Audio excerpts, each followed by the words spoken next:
este tipo de oportunidades, mejor llamarle, es que no siempre se tiene la posibilidad de que algo que se dice en teoría se vea a la gente que lo vivió.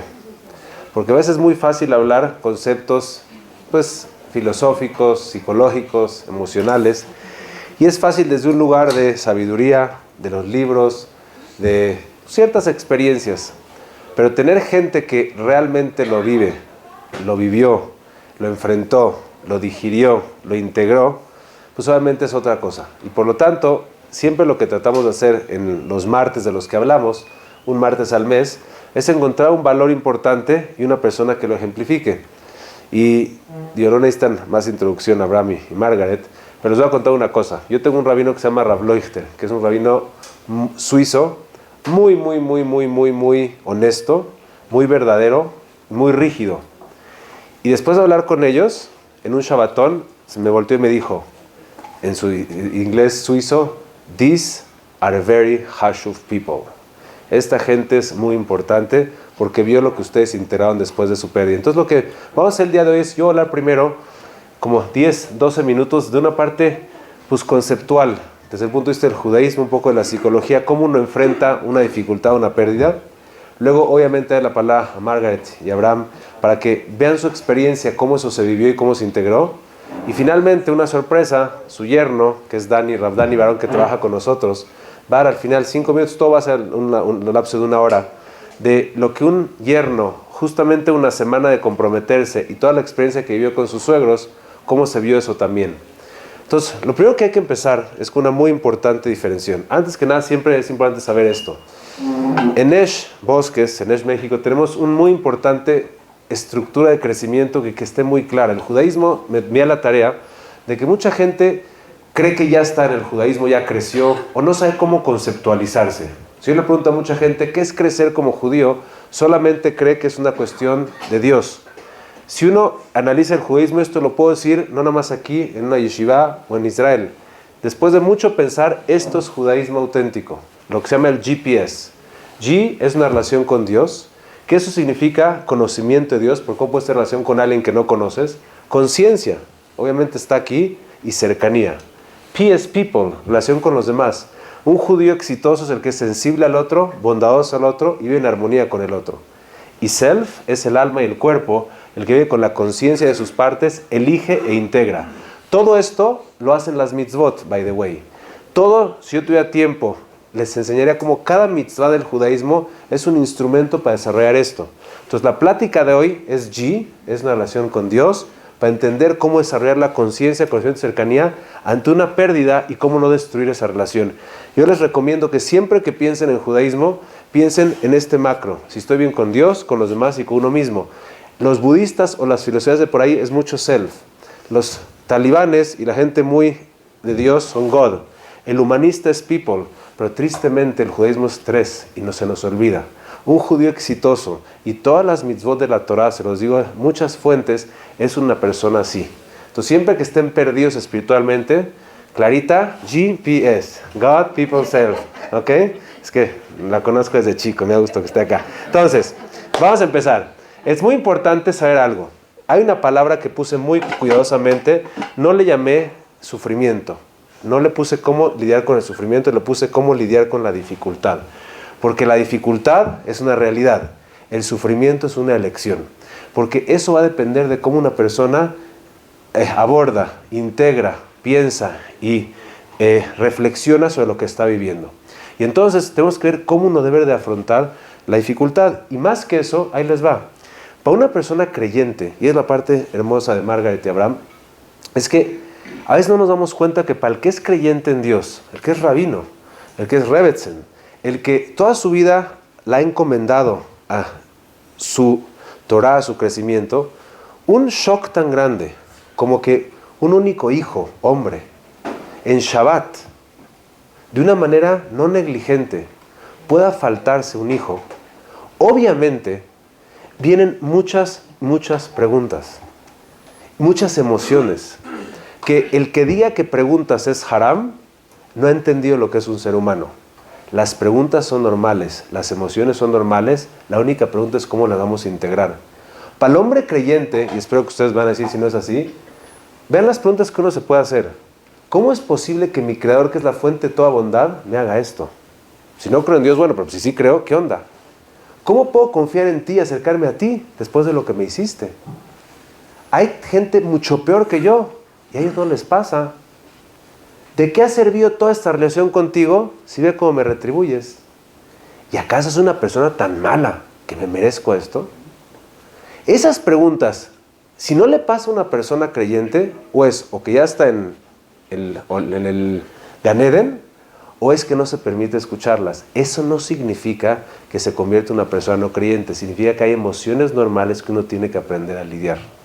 Y entonces, lo increíble de esto que vamos a hacer es que, bueno, ustedes me las comentaron algunas de estas preguntas, vamos a ver cómo ellos las manejaron. Y si creen que esto es nada más mi interpretación, hay un rabino que se llama Rabbi Kistner, en Estados Unidos, muy famoso, que él escribió estas preguntas cuando tenía cáncer, y un rabino extremadamente importante y famoso. Y él, estas preguntas las saqué de su libro, porque él se las hizo él mismo, con un rabino de una calidad impresionante. Vean cómo es normal enfrentar esto. Entonces, para esto, vamos a entender la parte psicológica, espiritual y práctica. Lo primero, y es muy importante, es hay que aprender a cómo se maneja el dolor. Porque el dolor es un indicativo de Dios que algo está pasando. Y eso es muy sano. Que algo nos duela es muy sano. ¿Pero qué creen? Y más en esta generación, y más en la cultura que vivimos, no nos permitimos sentir dolor porque es incómodo. Y entonces lo apagamos.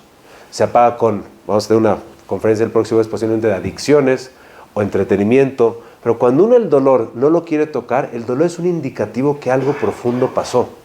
Y si uno no siente dolor, quiere decir que algo no está bien.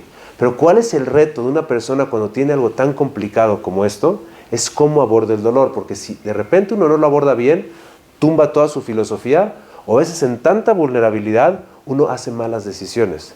Entonces, ¿cuál es la forma de cuando uno tiene una pérdida tan grande, sea cual sea, aborda el dolor? Entonces, el secreto es integrar lo que se llama en psicología los dos hemisferios. Y esto nos lo dice el experto del tema, Daniel Siegel, muy simple. Cuando a una persona le duele algo, tiene que escuchar la emoción como un niño, darle toda la expresión y dejar que se explaye. Y solamente después de que ya habló, viene el adulto, que es el hemisferio izquierdo, y es capaz de dialogar con la emoción. A un niño, si lo callas y nada más le hablas, llora más. Pero si lo escuchas y realmente le das expresión y luego platicas, el niño escucha. Es lo que se llama Haim Ginot, era un gran israelí que decía algo muy simple. En la educación de un niño, cuando vas a una tienda y empieza a llorar, quiero esto, quiero esto, quiero esto, y el papá agarra y le dice, no es posible, te traigo acá, va a llorar doble. Pero si verbalizas y le vas a decir, tienes toda la razón, que está increíble Toys R Us y quieres todo, el niño se siente validado. Ya ahí le dices, ¿sabes qué? Te puedo nada más regalar una cosa, el niño lo entiende. Esa misma estructura es interna. Y cuando uno no hace esto, que mucha gente, aunque no lo crean, por religión o por cultura no lo hace, si uno solamente es emocional y nada más déjense llorar, se hace una persona vulnerable con estados de ánimo cambiantes, no es sano.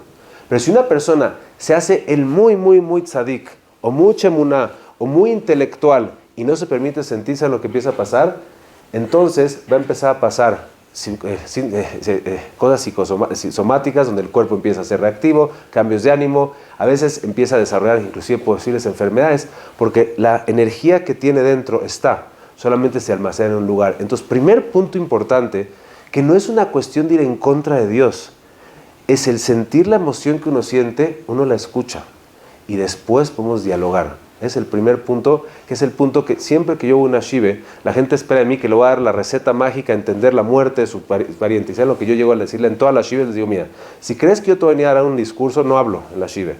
Vengo a simplemente querer escuchar cómo te sientes, porque no es mi teoría y no es psicología, es lo que dice la ley judía.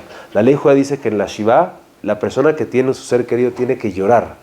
Son días de llanto para justamente poder entender la pérdida y solo después empieza el proceso intelectual de reflexión. Entonces, primer paso de cualquier pérdida es el dolor. ¿Cómo se integra a Dios? ¿De qué manera puedo integrar a Dios en mi vida cuando algo tan difícil pasa? O sea, aquí hay que pensar en tres cosas. Primero, quiero decir la verdad. Mucha gente, y puede ser gente también observante, no tenemos una filosofía clara de Dios ni de la vida. O Entonces, cuando llega algo tan difícil, nos truena lo que ni siquiera había. ¿Cuántas veces me he dado la tarea de preguntarle a la gente, bueno, antes que me digas de Dios, y no en dificultad, ¿quién es Dios? Porque solamente puedo yo tumbar la filosofía de Dios si sé que es una definición de Dios. ¿Cuánta gente no cree en Dios, pero porque esa definición de dónde la sacó? Ni siquiera la estudió un día. Entonces, para yo poder decir si entro a Dios a mi vida o no, tengo que primero pensar cuál es mi definición y dónde la saqué. Y cualquier persona que ahorita esté pensando, buscar aquí en su definición, creo que es un acto extremadamente soberbio. Porque pensar que una persona de tanta gente que lo ha pensado, inclusive pensadores importantes, no leer algo y lo que yo siento, creo que es en toda la vida uno pensaría un poco con cabeza en base a qué pienso las cosas. Entonces, primero que nada, cuando uno enfrenta el dolor con Dios, hay que primero cuestionarnos quién es Dios y dónde lo saqué. Porque si para mí la definición de Dios es una luz, que por cierto es idolatría, porque le estás dando una textura, pues obviamente pues la luz tal vez estuvo acá y por eso no, pues Dios no está. O si para mí Dios es meramente, pues hay alguien arriba que no entiendo que tiene todo el poder, pues entonces por eso no me importa, igual no tiene capacidad.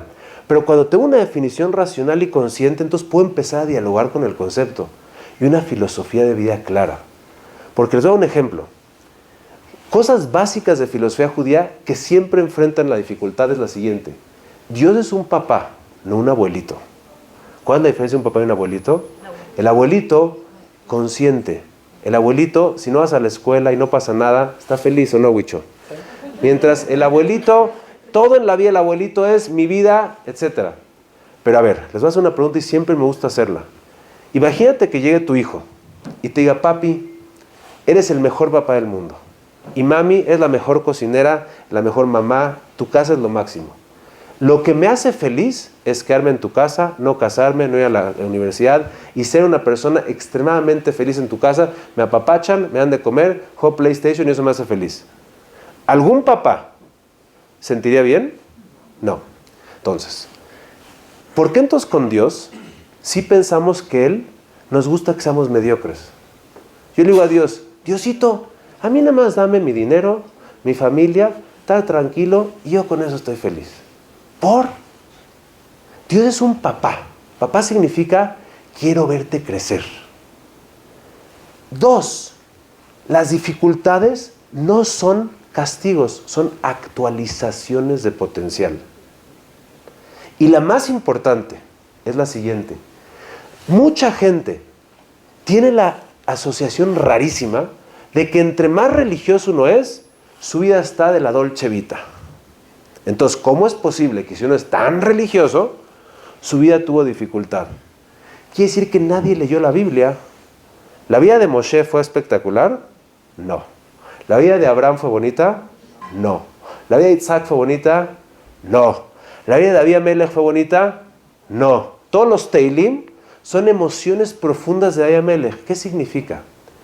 Que el valor más profundo en la vida no es la comodidad, es la transformación. Pero eso a ellos les pasó porque querían eso. Si nosotros solamente pensamos que es al malo le pasan las cosas y en lo malo es, entonces se nos destruye en un minuto todo. Pero si uno entiende que es mucho más profundo y mucho más complejo y todo, lástima que no lo puse, lo que el creador universo por su definición que es perfecto y bondadoso nos da es para un objetivo. Vean la palabra, todo lo que ha sido Dios es para bien, bien no significa bonito y cómodo. Significa hay un objetivo detrás de él. Y entonces, el segundo elemento crítico en esta transformación es que en contexto de gratitud todo es más fácil. Cuando uno en su vida tiene una situación donde está consciente de todo lo que sí ha recibido y en un momento de algo difícil, las cosas se digieren diferente. Cuando mi suegro estuvo enfermo y fui a visitarlo a Los Ángeles, esta fue mi frase con él. Le dije, suegro, y no, obviamente no como rabino, soy su yerno y de plática de amigos. Le dije, suegro, usted tiene 60 años cuando le pasó esta dificultad. 60 años, ¿cómo fueron? Dice, espectaculares. Entonces, vamos a calcular los 60 años en tiempos. Y ahorita fueron 2 meses muy difíciles. Si lo pone uno en contexto, es más fácil digerirlo. En una cuenta de banco, donde hay mucho dinero, y sacas un withdraw, se queda el dinero. Pero cuando nunca en la vida hay gratitud y conciencia de lo bueno, una cosa mala tumba todo. Y número 3, es que la base de una relación es la confianza. No todo está en juego cada vez. pero la confianza se gana cuando hemos visto muchas situaciones donde sí estuviste. El que no tiene un diario en su vida, de todas las veces que Dios estuvo para él, en cómo escogió pareja, en el dinero que tiene, en cómo había biomédica, en cómo hizo muchas cosas, entonces no hay manera de entonces ver la confianza. La confianza es un acto constante de ver cómo estás conmigo. La base de no tronarnos una dificultad con Dios es una sabiduría clara, una gratitud y una confianza. Y una cosa más, que eso Margaret me lo recalcó, pero se lo voy a decir desde la Torah. Cuando Yosef se fue a Egipto, algo increíble pasó. Se fue en una caravana de puro árabe, que los árabes siempre cargaban chapopote, pero a él le tocó una caravana con perfume. Dicen los rabinos, Yosef se dio cuenta en ese perfume, que fue un milagro, que ahí Dios estaba con él en esa dificultad. Y dicen los rabinos algo muy importante. En toda dificultad que te presentes, ve dónde están los perfumes. Ve donde Dios está ahí también diciéndote, aquí estoy. En el caso de mi suegro, nada más les cuento, él tenía que hacerse una operación primero de una parte del cuerpo y luego de otra. Rarísimamente, la primera operación se complicó y el doctor dijo, en mi vida he tenido una operación tan complicada de un paciente tan sano. Gracias a esa complicación, después de que no puede hacer la otra operación, se fue a tener otra opinión a Boston con el mejor. Y dijo, si tú hubieras hecho la segunda operación, hubiera sido una catástrofe. Vimos el perfume. Que como una cosa, donde fue muy difícil, hay un perfume. En toda dificultad, uno tiene que ver los perfumes. Porque quiere decir que en esta dificultad estoy también ahí. Y finalmente, para darle la palabra a Margaret y a Abraham, Harvard hizo un estudio muy importante. Todo depende del frame como uno ve las cosas. Si uno ve una cosa difícil como un reto en lugar de una amenaza, se llena uno de energía. Cuando veo las cosas como víctima, me trueno. Cuando veo las cosas como protagonista, de que algo de aquí tengo que sacar y crecer, me lleno de energía. La forma en cómo uno ve las cosas que le pasan difíciles no es con la frustración de lo que tendría que haber sido, es con el aprendizaje y la disposición a ver qué se espera de mí. Y dice Rav Hirsch en la Torah, cuando le dijo a Abraham que tú haces una verajá, le dijo lo siguiente, dice Rav Hirsch, toda dificultad de una persona, la forma de entenderla y procesarla es que de esta dificultad yo voy a hacer una bendición para los demás, que lo que yo viví y lo que yo sufrí va a ser un elemento de enseñarse a los demás cómo salir adelante. Entonces los 3 pasos para integrar una dificultad desde el punto de vista psicológico y judío es, primero, integrar emociones. 2, la conciencia de Dios y verlo en el proceso. Pero 3, darle un significado y un sentido a la experiencia. Si esto lo hacemos, se integra. Si solamente es, todo es emuna y me callo, reprimir. Si meramente no hay Dios, no hay nada, pues solamente te quitaste. Si todo es básicamente, voy a desconectarme del mundo y ser irresponsable y bueno, ni modo que todos me apapachen porque soy una víctima, truenas todo. La integración es un proceso y toma tiempo y hay altibajos. Pero para ver cómo se hace esto real, vamos a hacer la palabra a Margaret y Abraham. Y lo bonito es ganar las perspectivas del hombre y la mujer, del rabino y la ama de casa. Y primero que nada, le doy la palabra a Margaret, como me pidiste que sea. Gracias. Primero que todo, la verdad, para nosotros, para Abraham y para mí, es un honor estar aquí. Realmente, para nuestra familia, Eish fue como una salvación, literalmente. Porque después de todo lo que vivimos, yo no quería seguir estando en el mismo ambiente en el que vivía. La verdad, para mí era muy, muy difícil. Y busqué unas clases por acá. Yo vivo en Polanco, entonces imagínense, venía aquí a Bosques y busqué unas clases por acá para mis hijas. Las metí a Kol Shalom, a la música. Y yo dije, pues, ¿qué voy a hacer esas horas en lo que ellas están acá? Y bendito sea Dios, encontré Eish hace muchos años. Recuerdo cuando no estaba ni siquiera remodelado y aquí estaban las salas de cine y así. Y a mí me ayudó mucho personalmente y posteriormente mi esposo Abraham y mi yerno entraron al Mahón de Eish también y yo entré también. Y yo realmente aquí en Eish me siento como mi familia. Agradezco muchísimo al Rab Arturo, a toda la gente de Eish, a Tesi y también en la parte de la institución nos han apoyado muchísimo los dos y de verdad es un honor. Gracias por permitirnos estar en estos momentos acá y ojalá que las palabras que salgan de mi corazón entren al corazón de todos. La verdad es que me costó muchísimo trabajo hacer esto. Había contado mi historia muchísimas veces a muchas personas en particular, pero al estarla preparando, porque es algo mucho más grande, cada vez que empezaba, como que me tenía que parar y decía, no puedo seguir. Fue mucho dolor otra vez volver a iniciar esto, pero ojalá que pueda ser un aprendizaje para todos nosotros y para mí misma también. Bueno, primero que todo les quería decir que cada persona tenemos un pasuk, un versículo de nuestro nombre, en el que empieza y termina el nombre. Mi hijo se llamaba Rahamim, y el nombre de él en español es misericordia, y su pasuk era Rabot Mahashavot Belevish Beatzata Shemitakum, que quiere decir, muchos son los pensamientos de la persona, del hombre, pero la voluntad divina es la que va a prevalecer. Esa es totalmente su vida. ¿Cuántas veces nosotros en la vida de nosotros, de nuestros hijos, de nuestra familia, desde casi de que estamos embarazados, hay escuelas que hay que meterlos desde el embarazo, y ya estamos preparando qué van a hacer, y planeando, y pensando, y qué van a hacer de grandes, y qué les vamos a hacer, y en qué universidad, y casi con quién los vamos a casar, ¿no? Era como que toda la vida ya la tenemos planeada. Y muchas veces, pues, no es lo que nosotros pensamos y no es lo que nosotros queremos. Gracias a Dios, Dios nos bendijo con 6 hijos. Tuvimos primero 5 niñas, y cuando llegó el niño, pues, seguro todos, familia Halevi, imagínense, estábamos todos vueltos locos y teníamos muchos planes para nuestra vida. Y cuando él tenía 2 años, en un Shabbat 18 de abril, después de Pesaj, estábamos en el camellón de Polanco caminando, y fuimos a ver ahí a las palomitas que estaban ahí enfrente al Superama, y les encantaba a los chiquitos verlo. Estaban mis hijas, mi hijo, mi sobrino, todos ahí.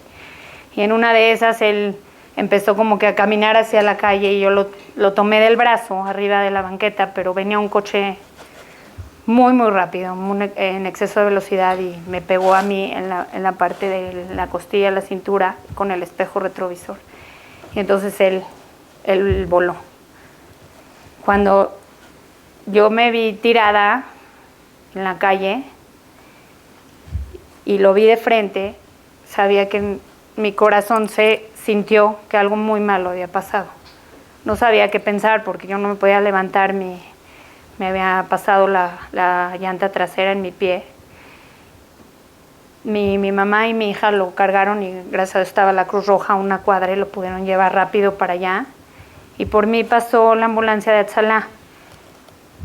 Pasaron una serie de circunstancias ese día que son muy difíciles de expresar, porque yo no perdí nunca el conocimiento, y yo, toda la gente que venía y se acercaba a mí, le decía, ¿qué tiene mi hijo? Dime la verdad. Y me decían, ¿está bien? Le dije, no está bien. Yo sé que no está bien, yo lo vi, y él no está bien. Y me decían, no te preocupes, todo está bien, tú vas a estar bien también. Le dije, no está bien, dígame la verdad. Un ratito después llegó mi esposo, lo trasladaron de la Cruz Roja en helicóptero para el ABC donde yo estaba, en el ABC Observatorio, y ya me dijo, no está nada bien, tienes que pedir mucho, las cosas no están nada fácil, tú vas a a mí me tuvieron que operar, una operación de más de 8 horas, pero él no está bien. Me dice, pide y pide. Dentro de toda la operación tenía miedo, tenía dolor, tenía frustración, como que sentía que todos mis sueños se venían abajo, no sabía qué pensar, y pues lo único que hice era rezar y rezar y rezar, porque le dije, Diosito, no me dejes porque de verdad no sé qué voy a hacer, en estos momentos. Saliendo de la operación, solo recuerdo que ya eran madrugada, 4 o 5 de la mañana, mi mamá se acercó y me dijo, tu hijo ya se llama Jaime. Cuando me dijo eso, yo sentí que se me cayó el mundo, porque cuando le aumentan a una persona un nombre es porque realmente ya la situación está muy grave. Y me desvanecí, no sabía qué pensar, sentía mucho dolor, mucha frustración, enojo también, muchas preguntas, como dijo el Rab Arturo, ¿por qué a mí? ¿Por qué me está pasando esto? ¿Qué hice? Empecé a pensar, ¿a quién le hice algún daño en mi vida? Todas estas cosas me empezaban a pensar, porque dije, ¿qué está pasando? ¿Por qué me está pasando esto a mí? Y la verdad, los doctores no pensaban que iba a pasar la noche. le colocaron una válvula intracraneal aquí y él tuvo una lesión en la C2. Nos dijeron directamente los doctores que si alguna vez viviría, no sé si recuerdan al Superman de Christopher Reeve, él había tenido una lesión en la C2, tuvo que vivir atado a un respirador y quedó cuadraplégico, lo único que pudo mover fue un dedo. Y me dijo, si él llegaría a vivir, viviría como él, pero la probabilidad de que vive es nula, así definitivamente nos los dijo. Pues la verdad es que yo no, a lo mejor fui ciega, a lo mejor no quise escucharlo. Yo me quedé en una idea en el que estaba segura que mi hijo no iba a morir en ese momento. Esa era como mi visión.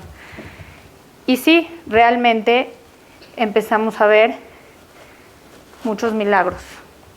Él estuvo 2 meses y medio en el hospital.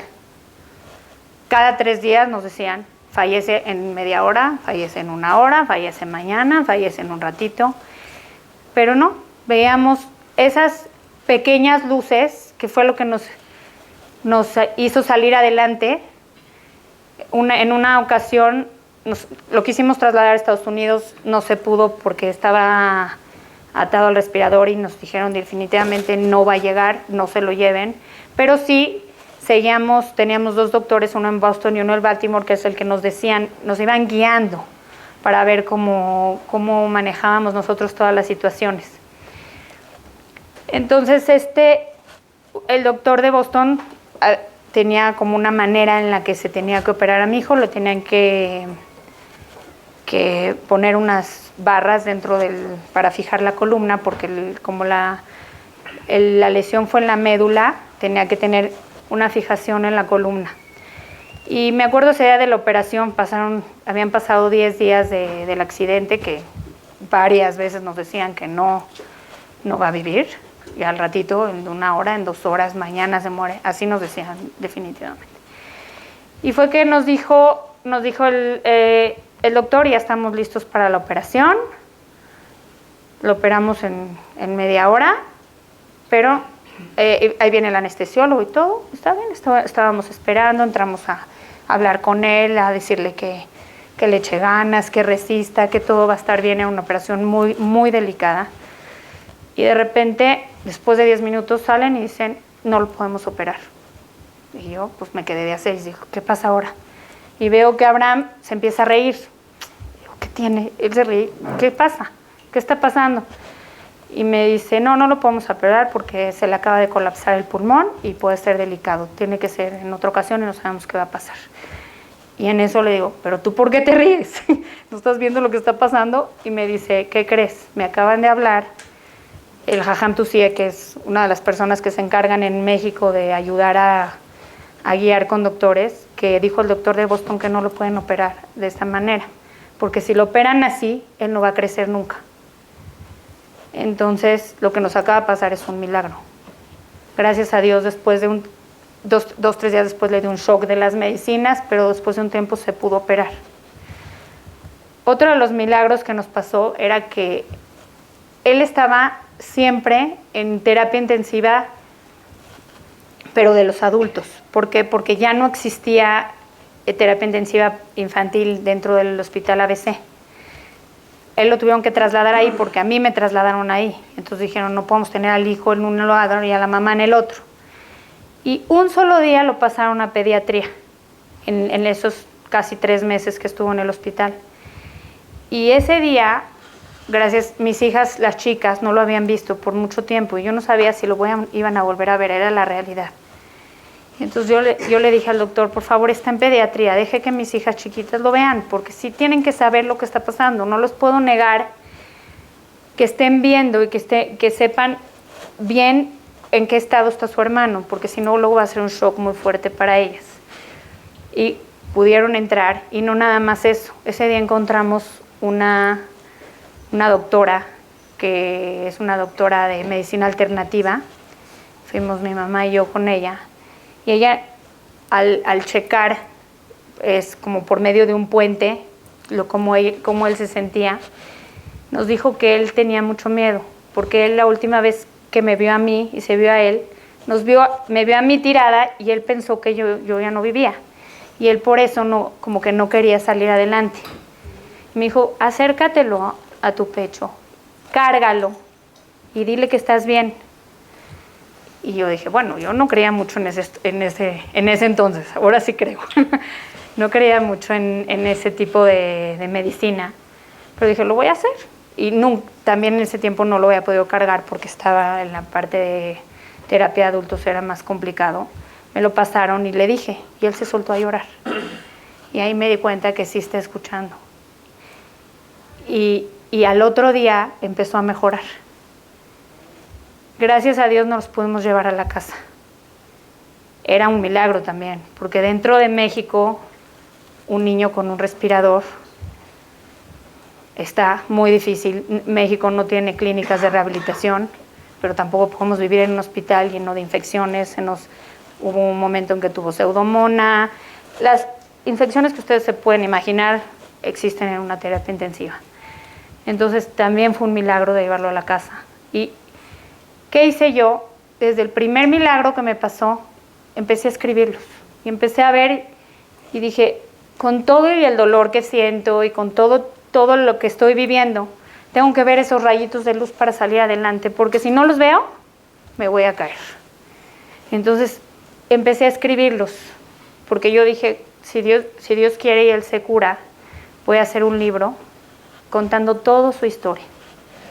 Y salimos del hospital y no siguió siendo cuadrapléjico, empezó a moverse. No nada más empezó a moverse, tuvimos, gracias a Dios, después de unos meses tuvimos también otro milagro en el que la misma persona que le hizo el primer estudio se dio cuenta que ya empezaba a tener movimiento frénico.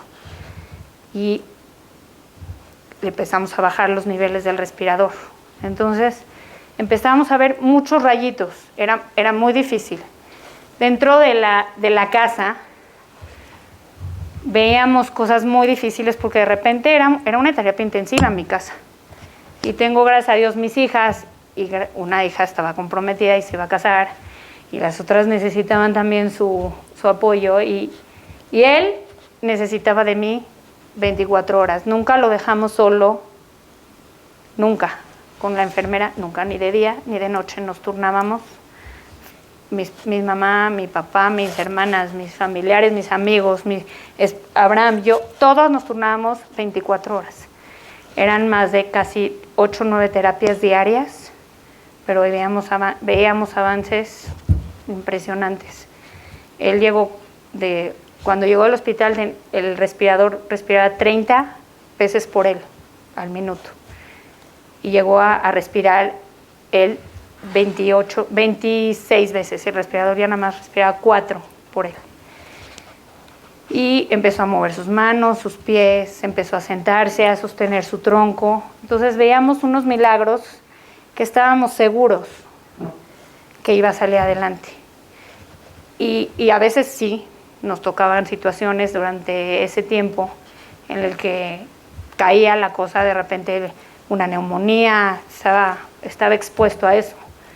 Y entonces de repente nos rompíamos. Y es esta frase que una vez escuché que decíamos que cuando tú te rompes, el que te quiere también se rompe, y a veces él se rompe más que tú.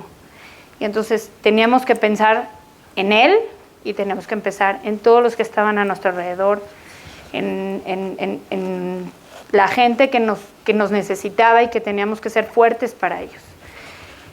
Y pensábamos que ya habíamos salido de todo el asunto después de 1 año y 1 mes que estuvimos en la casa, y casi 1 año y 4 meses de todo, desde el accidente, que realmente ahí fue una pérdida muy fuerte, pero pensábamos que iba a salir adelante.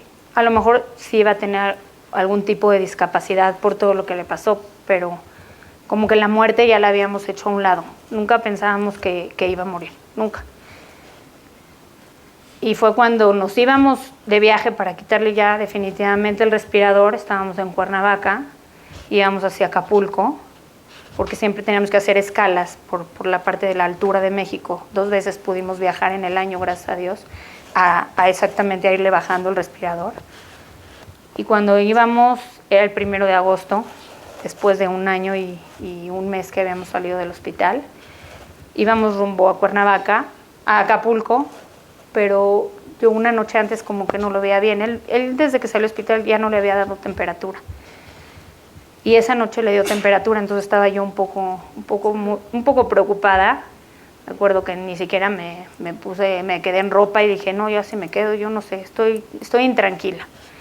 Y le dije a Abraham, como en la madrugada, le dije, ¿sabes qué? Mejor vamos a llevarlo al hospital, pero mira, ya lo trasladábamos en la camioneta normal con su enfermera y su respirador. Le dije, pero prefiero mejor trasladarlo por medio de Atzalá.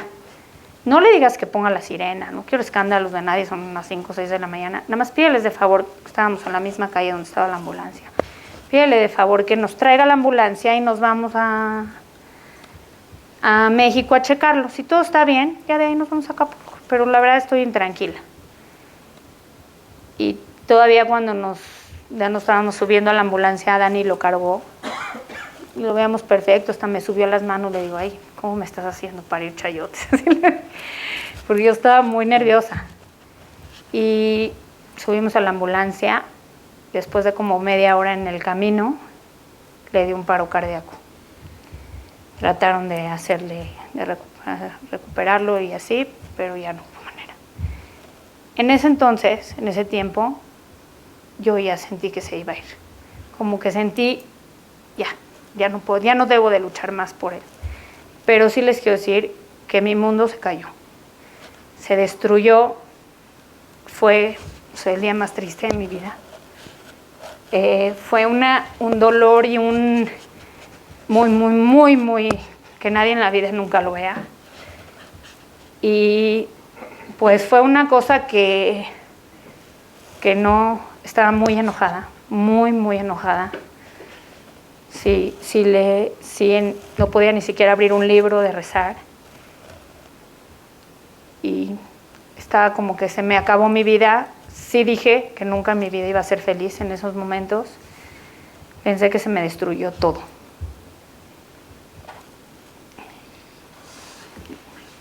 Ahorita Abraham va a explicar un poquito de la parte que él vivió y después les voy a contar la segunda parte. Y yo dije, cómo una persona puede enfrentar una pérdida? No es algo que yo les pueda enseñar, es algo que cada uno tiene que aprenderlo él mismo. Es una experiencia única y personal. Y el comprenderlo te ayuda a salir adelante. ¿Qué quiero decir? Les voy a explicar. Vi una estadística muy interesante. El 80% de las personas que sufren una pérdida así de grande o terminan separándose o terminan viviendo juntos, pero separados en la vida porque no respetan la pérdida del otro, la forma como el otro vive su luto, vive su pérdida. Cada uno de nosotros tenemos una forma diferente de cómo vivirlo. Margaret lo vivió de una manera, yo lo viví de otra manera, cada una de mis hijas lo vivió de otra manera. Y tratamos sí de apoyarnos a cada uno y de ayudarnos, pero siempre sabiendo y respetando los tiempos de cada quien. A veces uno ya está listo para hacer una cosa, para ir a una fiesta. Yo ya estoy listo para ir a una fiesta. Dice Margarita, a lo mejor todavía no está lista. Entonces no puedes presionar al otro, sino tienes que entender que el otro no está listo para lo que tú ya quieres hacer o dejar de hacer. Es importante. Estaba platicando ahorita cuando estábamos preparando la clase. Una de mis hijas comentó que una de las dificultades que ella vivió en el proceso fue que cuando llegamos a la casa, ella tenía un cojín muy bonito sobre su cama. Y llegó su abuelita y le pidió, oye, necesitamos el cojín para tu hermano, lo vamos a partir para tener 3 cojines.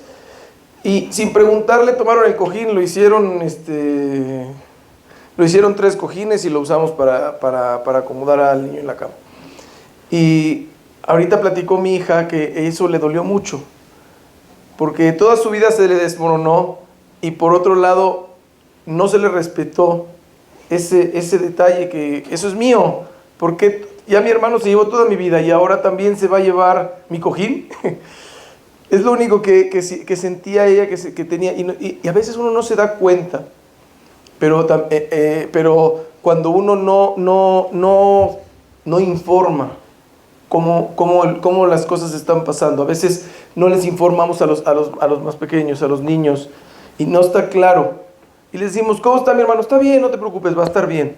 Y realmente tú sabes que no va a estar bien. Y no se lo informas, entonces no le das el tiempo para vivir y para sentir el momento y ir racionalizando la pérdida. Cuando nosotros hemos platicado con otras gentes que han tenido pérdidas así de hijos y esto, una señora le comentó a Margaret que ella perdió a su hijo, pero en una semana se fue. O sea, no estuvo más que unos días. Y le dijo, si yo hubiera tenido que cuidar a mi hijo un año como lo cuidaste tú, yo no hubiera soportado. Yo no hubiera estado, no lo hubiera podido hacer. Pero por otro lado, dice Margaret, yo no hubiera podido soportar que sea tan rápido. Entonces necesitaba ese tiempo. Cada uno de nosotros tenemos que ver que el sufrimiento que yo tengo no es lo mismo que tú tienes. Entonces, si yo te quiero ayudar a vivir el sufrimiento, no te puedo pedir que me copies. Haz lo mismo que yo y todo va a estar bien, ¿no? Tienes que ir tú asimilando qué vas a hacer para darte el espacio. Una vez llegó una persona y me dijo, ya habían pasado como un año, sí, un año más o menos de que había pasado, y conocí, él es un psicólogo, y vino a darnos una clase especial sobre liderazgo y cómo leer el lenguaje corporal y muchas cosas interesantes. Entonces yo le di el aventón de regreso a la casa y le conté toda la historia un poquito, y me dijo, ¿y cómo está tu esposa? Le digo, bien. Dice, no es cierto. Le digo, ¿cómo sabes? Me dice, no es cierto. Le digo, mira, ya escribió un libro, ya abrió una institución. Todas las terapias que nos han dicho las hemos tomado, tanto familiares, particulares. No paramos con nada. Con todo lo que nos ofrecían de ayuda, lo tomábamos. Eso es muy importante. A veces la persona se cierra a la ayuda. Como dijo Arturo, te cierras el sentimiento, te quedas sin sentir y te atoras. Tienes que dejar fluir el sentimiento, dejar la tristeza salir. A veces tienes que ser el fuerte. Entonces te tienes que ir al baño a llorar y regresar a ser el fuerte, porque tú tienes que ser el fuerte, tú tienes que demostrar la fortaleza. Entonces eso es importante, que dejes fluir tus sentimientos. Si tú sientes ganas de llorar, llora. Yo me acuerdo, fui una vez también a una shivá de una persona que había fallecido su hija en un accidente, y había gente que decía, no llores, ya. No, le dije yo, llora todo lo que tengas ganas, no guardes ni una lágrima. Todas las lágrimas que tengas, llóralas. Me acuerdo una de las veces que nos dijeron que no pasaba la noche, estaba yo con mi hija en el hospital, nos tocó Shabbat, y Margaret le llamamos a la mitad del Shabbat para que vaya, porque nos dijeron que no seguía más. Y me acuerdo haber leído el Tehilim, todo el Tehilim, y cuando lo terminé, dije, ya hice lo que tengo, ya me cansé de llorar. Ya, siento que ya no tengo que llorar. Ya lloré lo que tenía que llorar. Ya puedo estar tranquilo. Eso es cada uno su sentimiento. Pero llora, ¿por qué no llora? No tengo que llorar. Yo me acuerdo hace 30 años cuando falleció mi padre, que había una prima se me acercó y me dijo, llora, hijo, no tengo ganas de llorar. Pero llora si tienes, ¿no? Cuando tenga ganas lloro. Ahorita no tengo ganas. Y no porque no tenga respeto por mi padre, sino porque es un sentimiento que no lo tengo por qué forzar. Si no tengo ganas de llorar, no tengo que demostrarle a nadie que lo quiero llorando, ni me estoy guardando el sentimiento. A veces también tuvimos varias experiencias en personas que llegan y te dicen, te quieren ayudar, ¿no? Y te dicen, no te preocupes, todo va a estar bien. No. O te vienen y te dicen, una persona, hay veces impertinencias, ¿no? Llega uno y dice, no, tu vida nunca va a ser igual, va a ser como una dona, siempre vas a tener un hoyo. Gracias. No necesitas decírmelo, gracias por tu comentario, mejor ahórratelo, ¿no? A veces uno quiere consolar y le dice al otro, no, ustedes tienen, o sea, unas personas que había fallecido un hijo de ellos, nos comentaron y nos dijeron, no, ustedes van a tener un malaj en el cielo que va a pedir por ustedes. Gracias, yo lo quiero aquí junto a mí. Puedes decir tú y pensar que le estás diciendo cosas atinadas y no siempre es así. Por eso, como dijo Rab Arturo, la Torah nos enseña algo increíble. Tú llegas a una shiva y lo único que tienes que hacer, me acuerdo de cuando vino Jajam Abraham Shabot a vernos, se sentó y lloró. No dijo una sola palabra. Se sentó y se puso a llorar. Después de 10 minutos, yo me acerqué a hablar con él y le pedí que diga unas palabras. Y ya dijo unas palabras y todo. Pero ese sentimiento de estoy contigo, eso fue una de las formas más bonitas que yo sentí de estar contigo. Estar contigo en tu dolor y respetar tu luto, respetar tu dolor sin ser invasivo y sin pedirte que hagas nada. También recuerdo que después de 3 o 4 días vino Rav Miller a vernos y nos dijo, no pude venir antes. No tenía la fuerza para venir a verlos 2 días antes. Se me hizo una cosa muy válida. Ese sentimiento de estuve tan dolido, tan difícil fue para mí el aceptar las noticias que no podía ni siquiera venir a verlos. Y ahora que vengo, ya me siento con fuerza para poderte dar fuerza.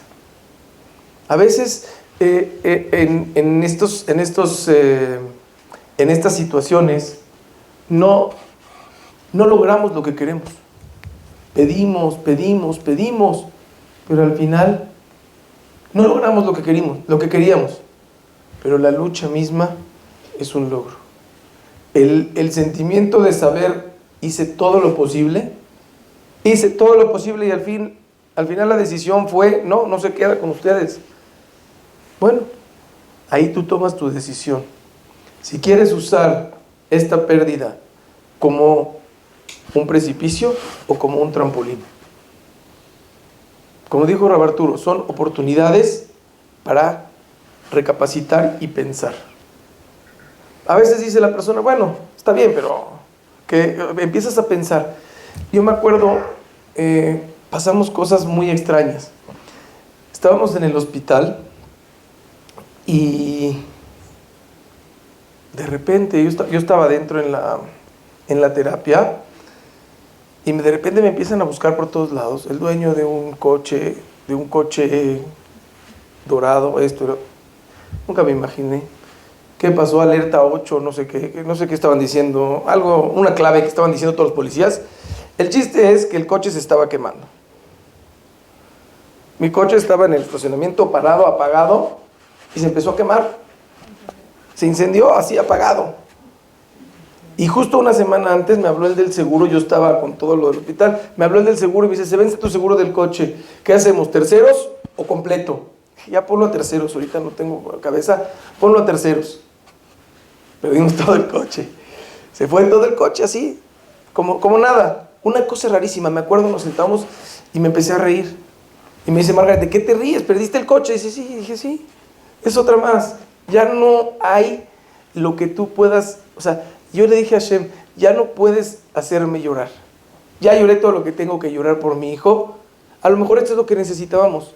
El último empujón para de ahí salir adelante. Es el último, ya con esto salimos. Luego llego a la casa, hubo un viento muy fuerte ese día, se rompió la ventana, rompió 2 parabrisas. Los vecinos pidiéndome que le pague los daños de sus coches. Dije, bueno, está bien, ya. Yo creo que con eso ya la libramos, ¿no? Ya se acabó todo, ¿no? Ya estuvo todo día, por favor, ya. Entonces, yo ya no tenía mi coche, entonces estaba manejando el coche de mi hija.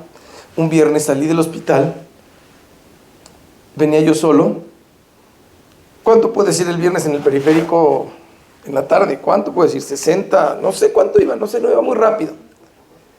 Y de repente, como que se abrió, y venía como a lo mejor como a 60, 70 kilómetros por hora.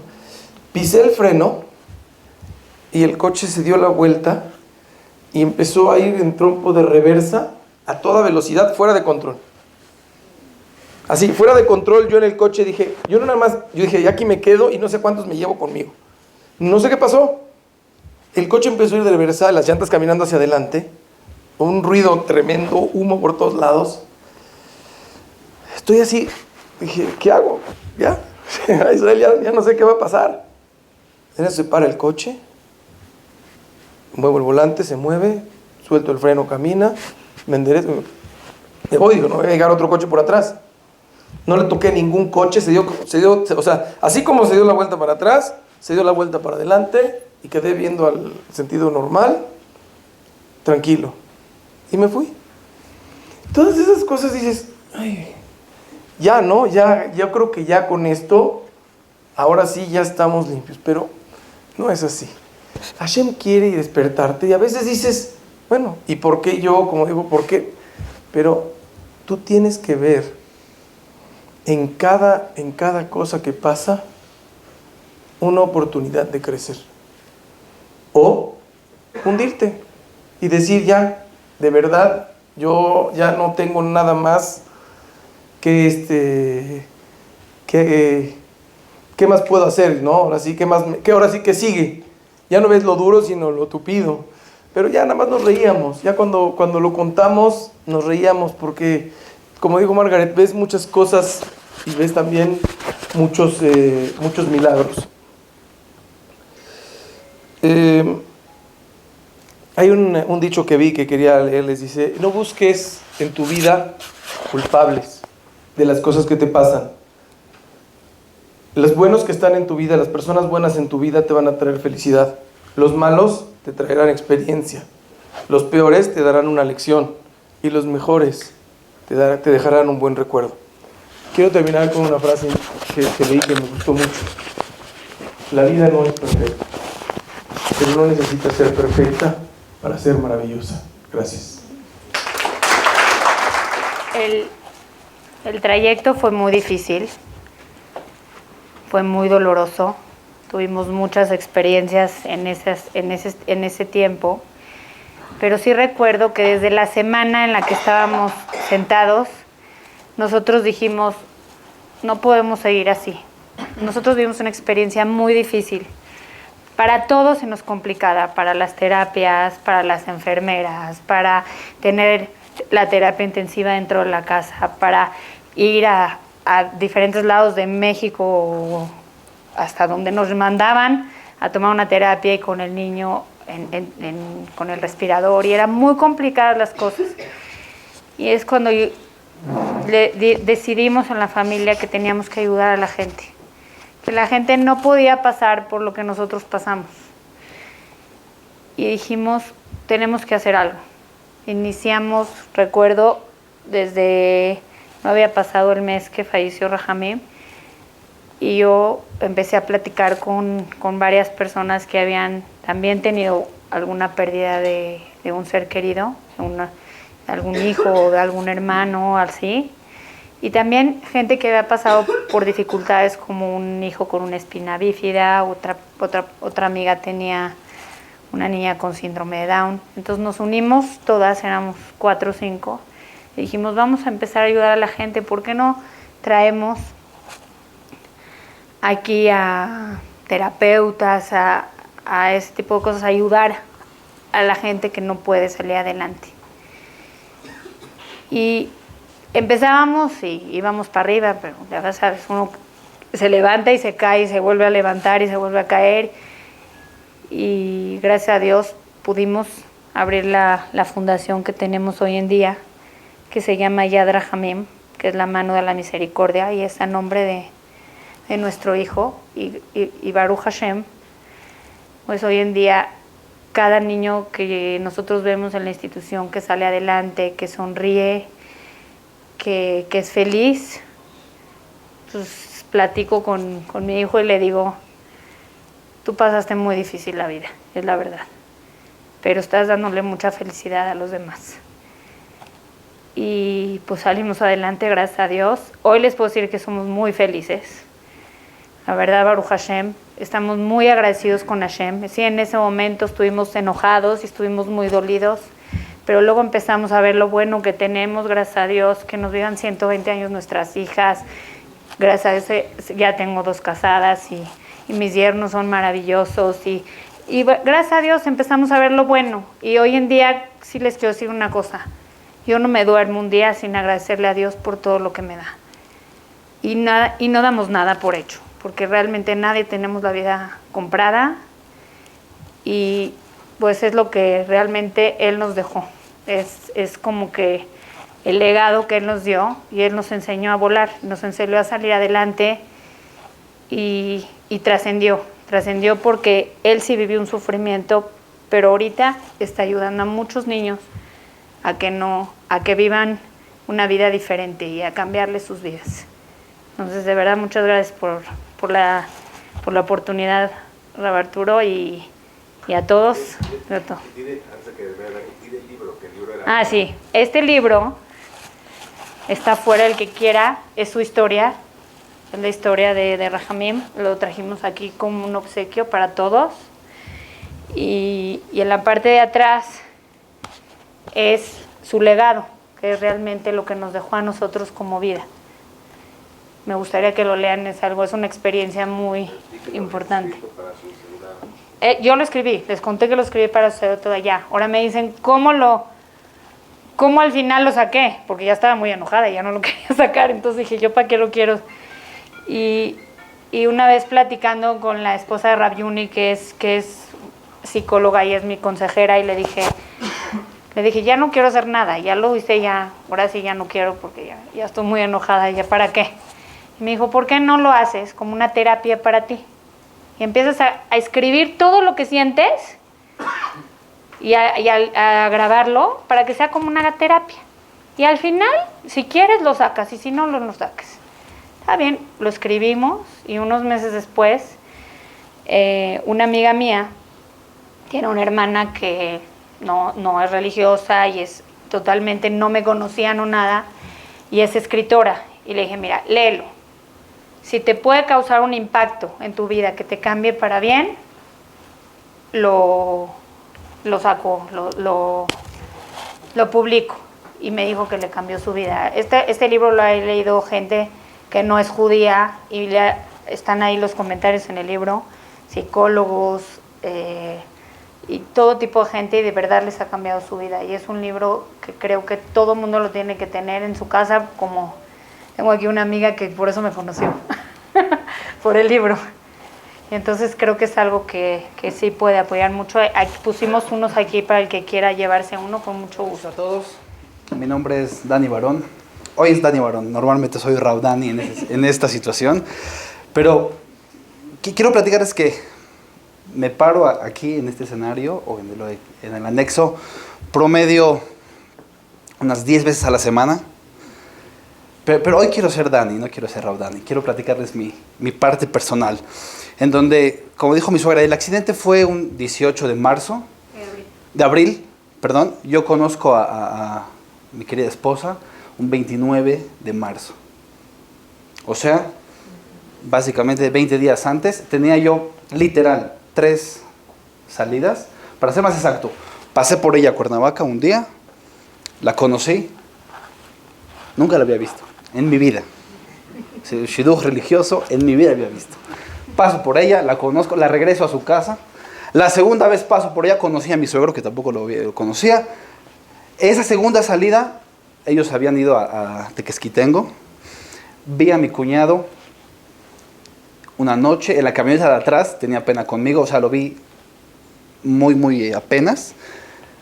Tercer salida, que conozco a Ceci, y el accidente. O sea, lo vi una sola vez. estando sano. El punto que quiero marcar es el siguiente. A veces solemos ahogarnos en nuestras penas y delimitarlas y sentirnos cómodos en nuestro sufrimiento y dejarlo extenderse a todas nuestras áreas de la vida y sentirnos cómodos porque yo estoy sufriendo, no puedo hacer nada. Yo estoy sufriendo, entonces tengo el derecho de desresponsabilizar mis demás ocupaciones. Quiero platicarles cómo fue mi noviazgo, en donde todos los novios van a comer a casa de su suegra. Y mi suegra no faltó a hacer comidas, eran en el hospital. Pero hoy es comida familiar en la mesa del hospital. Literal. En donde, obviamente yo era un niño de 22 años, no tenía idea de lo que era la vida, pero donde nunca faltó una responsabilidad como yerno. En donde el día que mis papás se sentaron con mis suegros, yo no sabía. Cuando mis suegros no sabían ni la cantidad de dinero que iba a pasar. Porque había un doctor que los iba a atender una semana antes, donde dijo, bueno, nada más por consulta tienes que tener un depósito de $100,000 para ver qué tiene tu hijo. Nada más para ver qué tiene, deposítame $100,000, es literal. 2 días después o 2 días antes fue cuando mis suegros se sientan con mis papás a ver cómo se van a arreglar. Donde no falta esa responsabilidad, donde es muy fácil decir, mira, ahora no puedo, no tengo, no, si es la responsabilidad, no hay que involucrar una cosa con la otra. En donde el día de mi compromiso, yo no sabía, pero el día de mi compromiso en casa de mis suegros, les habían dicho que les quedaba 24 horas a mi cuñado. Y yo tuve un compromiso digno y como debe de ser, porque es muy fácil ahogarnos en nuestras penas y ¿sabes qué? Ya no puedo más y nos gusta sentirnos cómodos y desresponsabilizarnos. Admiro esa parte de mis suegros donde a pesar de las situaciones, las responsabilidades son las responsabilidades y lo que tengo que hacer es lo que tengo que hacer. Otra lección que quiero platicarles rápidamente es una cuestión que yo tuve, porque cuando mi esposa la sientan, el primer día de la Shiva era un domingo, 5 de la tarde aproximadamente, yo me iba a Israel ese martes a estudiar, donde ya había rentado mi casa, vendido mi coche y literal vivía en una maleta, teníamos 2 maletas que vivíamos ahí, y cuando mi cuñado fallece, mi esposa tenía a lo mejor, creo que 3 semanas de embarazo. Entonces yo me pregunto, pasa el lunes y no se pueden bañar. No sé cómo se han sentido cuando tienen 24 horas sin bañarse, no se puede escuchar música, no se puede cambiarse la ropa. Entonces digo, Dios, ¿no es suficiente sufrimiento como para echarle limón a la herida? Por lo menos deja que se puedan bañar. Por lo menos, y con esta cuestión me quedé muchísimos años. ¿Por qué un luto judío